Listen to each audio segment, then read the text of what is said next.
Halo, gengs.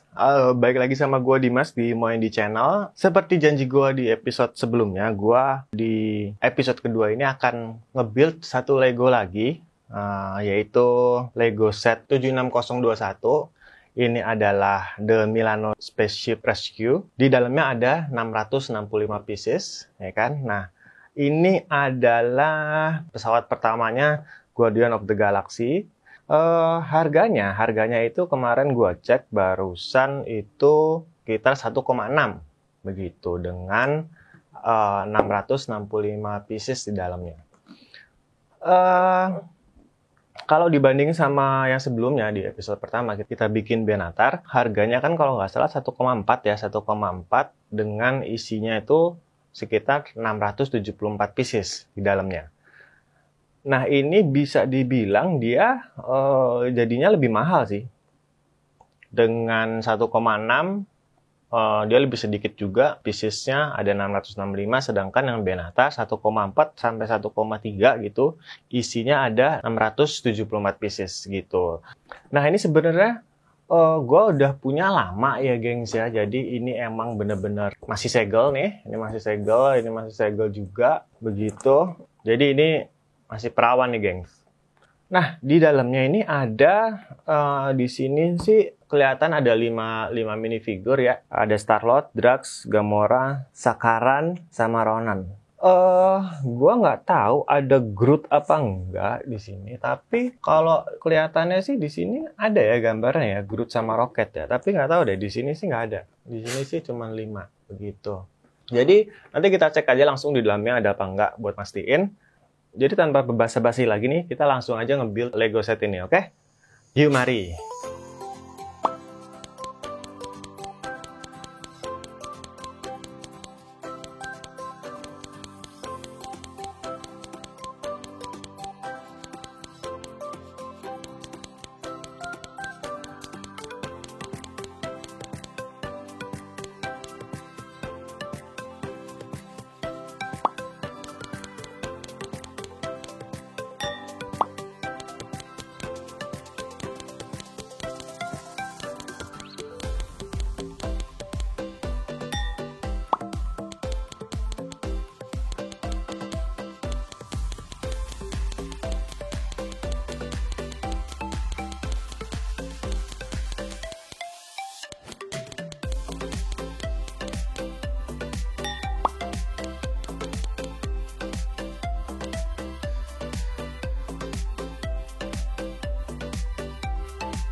Oke, baru aja kita selesai nge-build The Milano.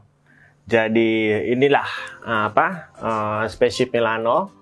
Oke, bisa kita lihat di sini shape-nya ya. Mantap.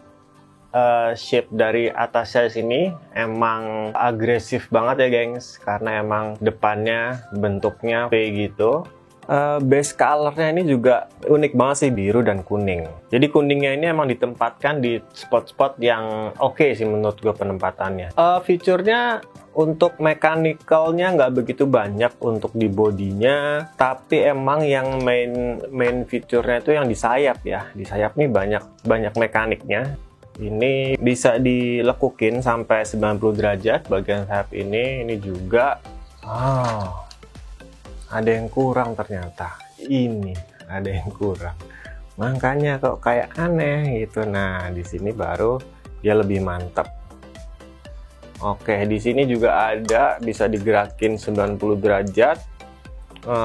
Ini ada lampunya nih, geng. Mantap juga nih detail-detail yang kayak gini nih. Oke sih menurut gua. Terus nextnya di sini ada mechanical wingnya. Ada join ball-nya di sini, bisa digerakin kiri kanan. Sepertinya Milano ini kalau dari segi desainnya emang diperuntukkan buat apa ya? Lebih ke manuver mungkin ya. Kelihatan dari banyaknya mechanical wing ini nih. Jadi kayaknya kalau gue sih berasumsi ini buat bermanuver lebih gesit lagi sih dengan banyaknya mechanical wing di sini. Nah, ini juga kokpitnya bisa dibuka, tapi dia mesti dibuka satu atap semuanya. Jadi ketika kita membuka kokpit, kita buka satu roofnya semuanya sekalian. Begitu. Di dalamnya ini ada 4 tempat duduk ya. 1 buat pilotnya sendiri, 3 buat penumpangnya. Ini yang digarap banget ini bagian kokpitnya ini, gengs. Ini fancy banget sih, bisa dibilang. Ada armrestnya kiri kanan, terus di belakang nih juga ada headrestnya. Jadi emang keren sih, bagus buat layar kokpitnya. Ini print-printan nih, gengs, bukan stiker. Jadi emang oke, keren. Terus lagi ada detail yang gue suka. Di sini ada boombox gitu, yang bisa boombox ya, semacam radio buat muter kaset nih di sini. Dan ini juga bisa dilepas nih. Nah, ini boomboxnya. Nah, ini yang detail-detail kayak gini, ini menarik sih buat gua sih.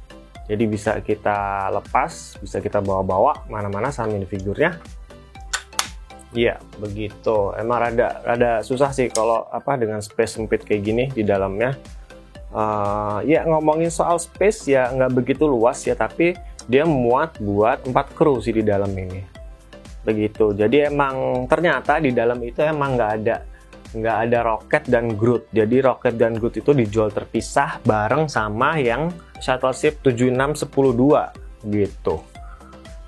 Kemudian di belakang ini ada 1 booster buat depan belakang, ini buat take off nih kalau gue lihat ya. 2 ini. Kalau dari desainnya bisa dibilang ini oke banget sih menurut gua. Karena emang dilihat dari siluetnya, gengs ya. Meriah banget, emang keren. Apalagi kalau dari belakang gitu atau frontal dari depan dengan mechanical sayap ini yang bisa kita rubah-rubah nih. Ini keren banget sih emang gitu. Kalau gue sendiri lebih seneng kalau kokpit ini bisa dibuka secara mandiri sih, nggak perlu ngebuka satu rooftopnya begitu. Begitu aja. Nextnya kita akan nge-review sedikit soal minifigurnya. Oke, buat minifigurnya di sini sendiri kita dapat 4 minifigur ya. Di sini ada Gamora. Ini muka depannya, muka satunya, muka keduanya itu muka berak, muka cemberut. Dan kita bisa lihat juga di belakang print-printannya ya, detail juga oke. Dia dilengkapin sama satu pedang buat Gamora ini. Terus rambutnya pun ya ini emang Lego biasanya bikin rambut kayak gini sih. Dia satu mold ya. Oke, nextnya ada si Bautista, yes. Dia dikasih 2 dagger di sini. Terus nggak ada di belakangnya, nggak ada ini sih. Muka alternatifnya cuma 1 aja, jadi yang kelihatan default ini begitu. Nah, nextnya ada bad guys-nya di Sakaran, bisa dilihat apa print-printan di mukanya. Dia ada muka keduanya di belakang. Dia juga dikasih satu plasma pistol. Terus ini ada jilbabnya. Nah, satu lagi ada Ronan nih, guys. Nah, dia dikasih godamnya dan satu lagi buat silver ball, buat dia kerja sambilan, buat ngeramal. Ini dia juga dikasih cape-nya, print-printan di badannya. Ini sih yang bikin keren jilbabnya nih. Jilbabnya juga custom banget ya, khusus buat karakter ini. Ada muka alternatifnya yang marah belakang. Keren lah kalau si Ronan ini, gue suka. Nah, yang terakhir adalah si Star-Lord-nya. Dia ada kasih 2 pistol plasma. Nih kayak gini. Ini cuman dia doang yang punya nih, custom banget. Nah, terus ini helmnya, guys. Keren. Terus dalam mukanya, terus ada muka alternatif juga ada, lagi marah. Dan kita juga dikasih booster 2 buat dia terbang-terbang. Begitu. Nah, nextnya juga ada kendaraannya si buat penjahatnya ya. Ini fiturnya bisa sayapnya bisa dilebarin. Biasa aja sih, nggak gimana banget. Siluetnya juga biasa aja kelihatannya. Ini bisa dibuka dengan mekanisme kayak gitu, dibuka kayak cockpit biasa. Ada space buat pilot di dalam. Gitu, di depan ada tembakan yang fix 1, 2. Yang bisa diluncurin ada 2. Wis, nah, begitu. Ya biasa aja sih, nggak gimana banget. Mendingan sih nggak usah pakai begini-begini. Mendingan yang main spaceshipnya aja dibagusin lagi. Menurut gue sih begitu ya. Kira-kira begitu aja dari gua buat episode kedua ini. Mungkin nanti gue bikin episode ketiga itu komparasi antara Milano dengan Benatar. Nah, itu lumayan seru sih. Oh iya, jangan lupa di subscribe dan di komen. Kali aja ada masukan, langsung masukin aja di komen di bawah, oke? Kira-kira gitu dulu dari gue. Untuk episode 2 ini gue cukupkan sampai di sini. Semoga bermanfaat dan semoga menghibur. Gue Dimas, cabut dulu. Ciao!